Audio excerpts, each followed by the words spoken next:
북한 문제와 한반도 외교 안보 뉴스를 심층 분석하는 한반도 리뷰 시간입니다. 오늘은 한국국방연구원 안보전략센터 책임연구위원이신 이호령 박사님 나오셨습니다. 안녕하세요. 네.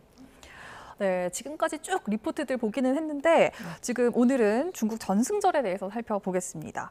푸틴 러시아 대통령 비롯해서 김정은 북한 국무위원장도 참석했는데 이번 중국 전승절에 대해서 종합적으로 우선 어떤 평가 내리고 계신지 먼저 들어볼게요. 한 3가지 정도 평가를 해볼 수가 있을 것 같은데요. 이번 전승절의 주요 그 막루에 올라서 가장 스포트라이트를 받은 게 북중러의 정상들이 한 자리에 모였다라는 걸 이제 보여주면서 66년 만이다라는 게 굉장히 많이 선전이 되지 않았습니까? 결국에는 시진핑을 중심으로 해서 반미 반서방 연대를 그 공고화했다.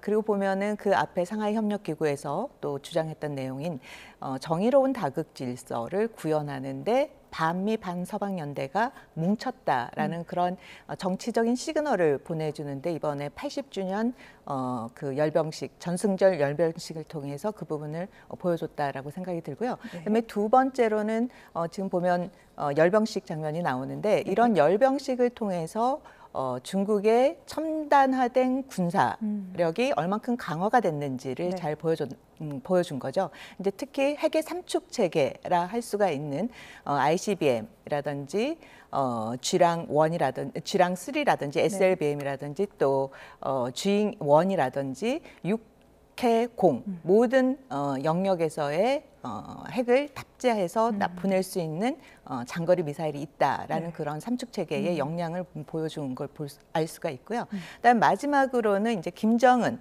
위원장이 다자 외교 무대에 처음으로 이제 등장을 했고 그 등장 자리에 또 김주의 딸을 동행했다라는 것이 어떻게 보면은 이번 전승절 계기에 일어난 주요 그 우리가 눈여겨 봐야 될 포인트라고 할 수가 있겠죠. 네, 그러면 이제 하나하나 자세히 살펴보도록 하겠습니다.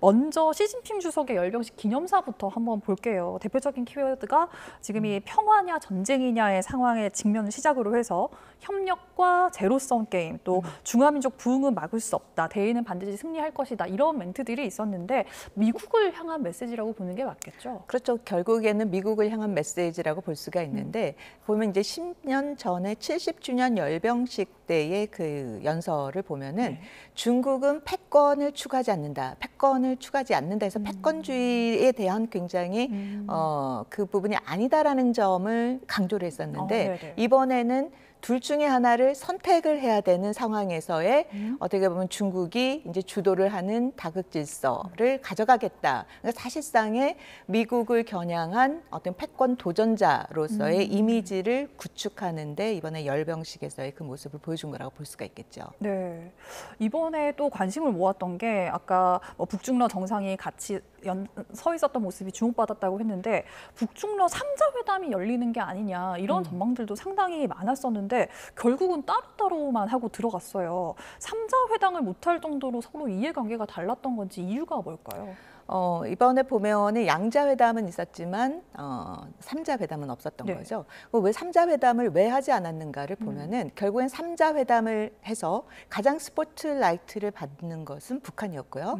그 다음에 스포트라이트 받는 건 러시아가 될 테고 중국은 상대적으로 3자 회담의 스포트라이트를 가장 적게 받으면서 정치적인, 경제적인, 외교적인 부담은 가장 높은 게 중국이 될 가능성이 높다라는 거죠. 그런 측면에서 3자 회담보다는 그냥 정치적인 효과로서 막루에 같이 오르고 그 이미 또 양자회담은 북중 간에 또 중러 간에 또 북러 간에 양자회담 이미 많이 했었던 거를 이번에 이 또 그 전승절 계기에 그 안에서 또 양자회담을 했었던 거죠. 그러니까 사실상 정치적으로 보여주는데 더 포커스가 맞춰졌다라고 봐야 되는 거죠. 네, 그러면 각각 회담도 한번 살펴보겠습니다. 먼저 북러 정상회담부터 살펴볼게요. 김정은 위원장이 푸틴 대통령 차를 타고 같이 이동을 하면서 굉장히 분위기가 좋다 이런 평가가 나왔는데 그런데 2시간 30분 정도 길게 진행된 것에 비해서 결과물이 그렇게 좋지는 않았다는 평가가 많아요.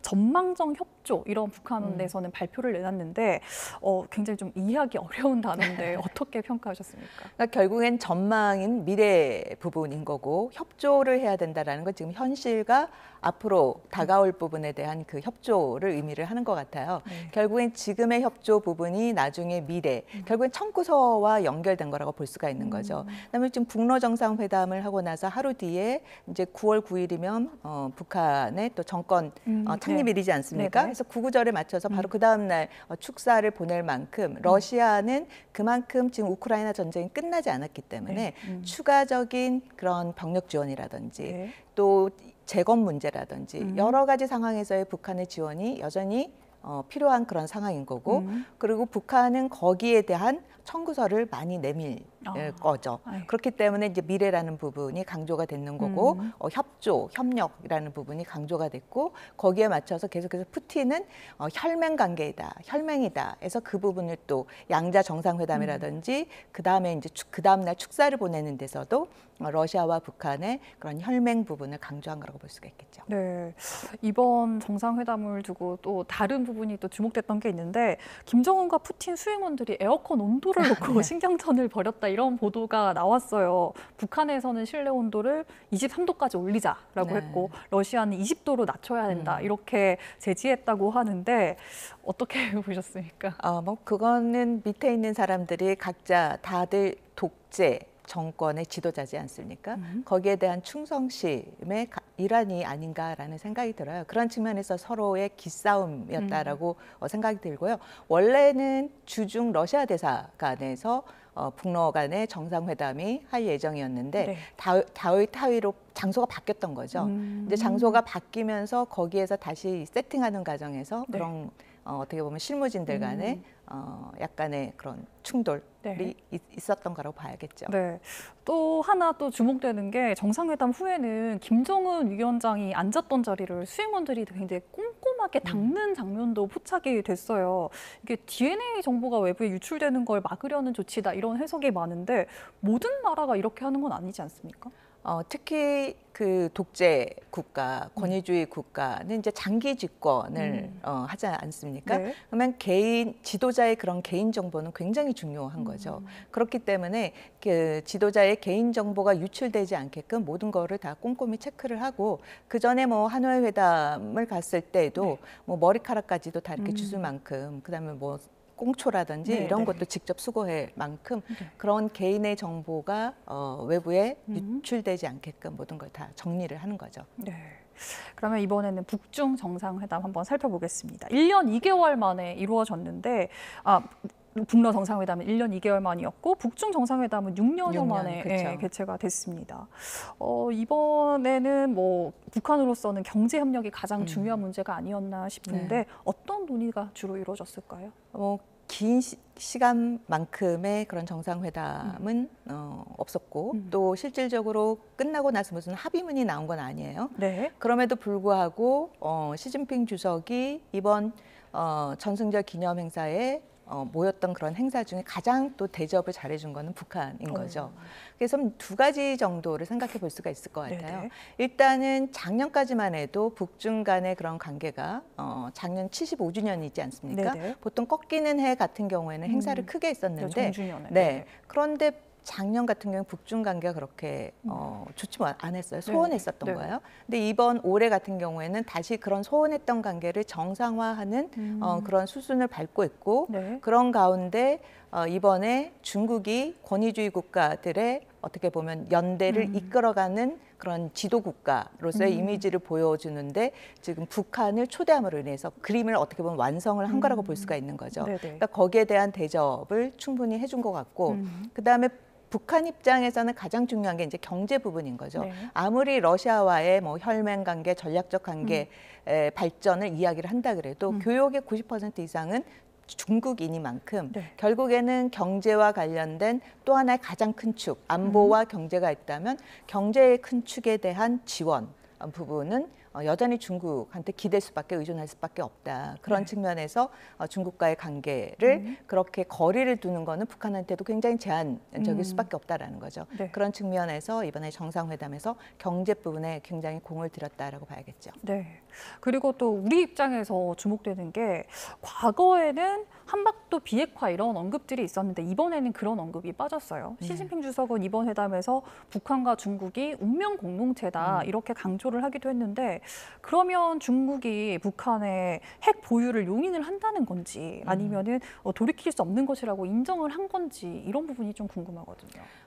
일단 중국이 한반도 문제와 관련돼서 사용되는 세 가지 키워드가 있는데 그게 한반도 비핵화, 한반도의 안정, 네. 그다음에 대화 부분을 강조를 했었는데 보면 한반도 안정이라는 부분을 이야기했는데 이제 비핵화라는 네. 개념을 이제 사용하지 않은 거죠.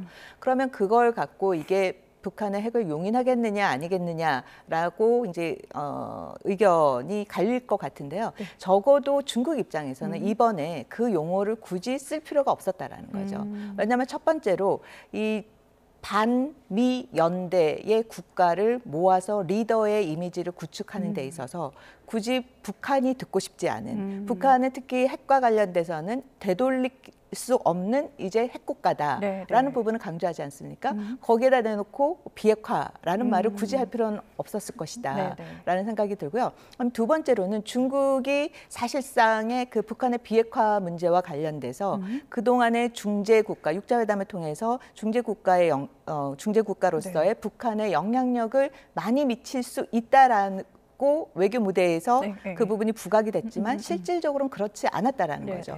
그런 측면에서의 비핵화라는 부분을 굳이 이야기를 다시 꺼내서 중국의 영향력이라든지 외교력이라든지 이런 부분에 대한 거를 다시 되새길 필요는 없었겠다라는 생각이 듭니다. 네. 또 이번엔 정승절 행사에서 또 관심을 끌었던 장면 중에 하나가 김정은 위원장의 딸 바로 주의 등장입니다. 그렇죠. 다자 외교 무대에 아버지랑 함께 등장을 하면서 차기 후계자로 굳힌 건 아니냐 이런 분석이 나왔는데 아까 저희 리포트에서도 봤지만 출발과 도착할 때 사진만 공개되고 거기서 활동한 모습들은 공개가 되지 않았어요. 이유가 뭘까요? 어떤 계산으로 주혜가 같이 이동을 했고 또 노출은 되지 않았는지 이런 부분들 한번 짚어주실까요? 보면 김주혜가 처음으로 등장했던 게 그 러시아의 우크라이나 침공이 있었던 2022년이에요. 그때 11월에 화성 17형의 그 ICBM의 시험 발사 때 그때 처음으로 등장을 했거든요. 그 이후 계속 군사적인 부분에서의 같이 동행을 하고 그다음에 경제 부분, 건설 부분에 동행을 하고 그다음에 외교 분야가 올해부터 외교와 관련된 장소에서 김주혜가 등장을 하기 시작한 거죠. 올해 5월에 지난 5월에 러시아 전승절 80주년에 평양 주재 러시아 대사관에 김정은이 주혜를 동행을 했고요. 또 지난번에 그 원산 갈마 관광지구에 러시아 외교부 장관이 왔을 때 그때도 김주혜가 등장을 했고요. 이번에 이제 중국 전승절 80주년에 또 김주혜를 등장을 시킨 거죠. 동행을 한 거죠. 그러면 이제 외교 무대와 관련돼서 김주혜를 올해 이렇게 데리고 다닌다라는 거는 이제 교육의 목적도 있을 테고 또 사실상 이제 후계자라는 그런 구축을 이제 모든 영역에서 대내외 영역에서의 그러한 김주혜가 후계자다라는 그런 이미지를 구축하는 것도 있고 또 하나는 저는 보다 더 결정적인 이유는 결국에는 후계자 구축을 안정적으로 유지해 간다라는 것은 결국에는 김정은주의를 체제를 북한 대내외에 굉장히 공고화시키겠다라는 그 목적이 훨씬 더 크다라는 거죠. 그것도 내년이 9차 당대회지 않습니까? 그러니까 9차 당대회의 주요 다음 이슈는 뭐가 가장 핵심적인 이슈인가를 해봤을 때 8차 당대회까지만 해도 지금 핵 능력 고도화 부분의 모든 거를 이슈를 집중시킨 만큼 9차 당대회의 이미지와 9차 당대회의 주요 이슈는 결국에는 후계 체제 구축을 공고화시키면 김정은 체제를 확립시키는데 더 방점을 둘 가능성이 있다는 거죠. 그런 측면에서 올해까지의 그런 후계자의 그런 교육 수업을 각 영역별로 완성을 시키고 다음에 9차 당대회를 준비하는 그런 수순이다라고 보여집니다. 김정은 위원장이 초반에도 설명해 주셨지만 김정은 위원장이 다자 외교 무대에 나선 것도 굉장히 이제 주목을 받고 있는데 앞으로도 이제 이런 행보를 자주 보이지 않겠느냐 이런 분석이 나와요. 그런데 이제 김일성 주석의 과거 행보를 보면 다자 외교도 주로 제3국가나 공산권 국가를 위주로만 향했단 말이에요. 근데 지금은 그때랑은 상황이 많이 달라졌는데 앞으로 김정은 위원장의 행보 어떻게 될 걸로 보십니까?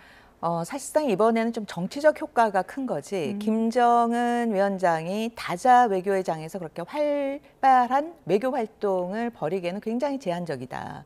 왜냐하면 이번에도 보면 사실상 전승절 계기에 다자 무대에 나오긴 했지만 다자 회담을 한 건 하나도 없죠. 다 양자 회담을 한 거고 양자 회담도 중국과 러시아 이미 정상 간의 양자 회담 했던 거를 이번에 그냥 반복을 했을 뿐인 거고 유일하게 보면은 벨라루스 대통령을 평양에 초청을 한 게 다라고 볼 수가 있어요. 네. 결국엔 그럼 벨라루스는 이미 친러시아 국가로서 우크라이나 전쟁이 발발했을 때 북한과 같이 네. 바로 러시아를 지지했던 유일한 국가였던 거죠.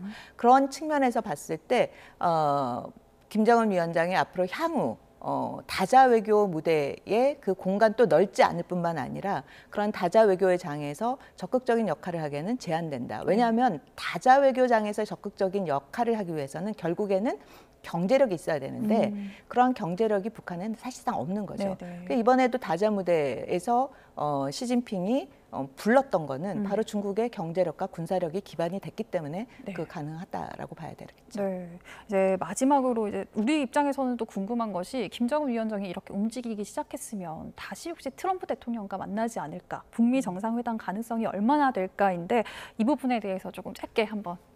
북미 정상회담 가능성과 관련돼서 이제 뭐 많은 전문가 분들께서는 이제 가능성이 있다라고 하는데 중요한 건 그게 언제냐에 대해서는 단기적으로는 그렇게 높지 않다라는 거죠. 그만큼 지금 북한은 중국과 러시아에 대한 전략적인 연대 부분을 충분히 강화를 하고 그리고 그 관계에서 어떻게 보면 북한이 충분히 계산한 것만큼 얻어내지 못한다라고 했을 때 그때 미국을 활용할 가능성이 높은 거고 그 시점이 아마 북미 회담이 열릴 시점이 아닌가라는 생각이 듭니다. 네, 알겠습니다. 지금까지 중국 전승절 상황에 대해서 이호령 박사님과 얘기 나눠봤습니다. 오늘 말씀 고맙습니다. 네.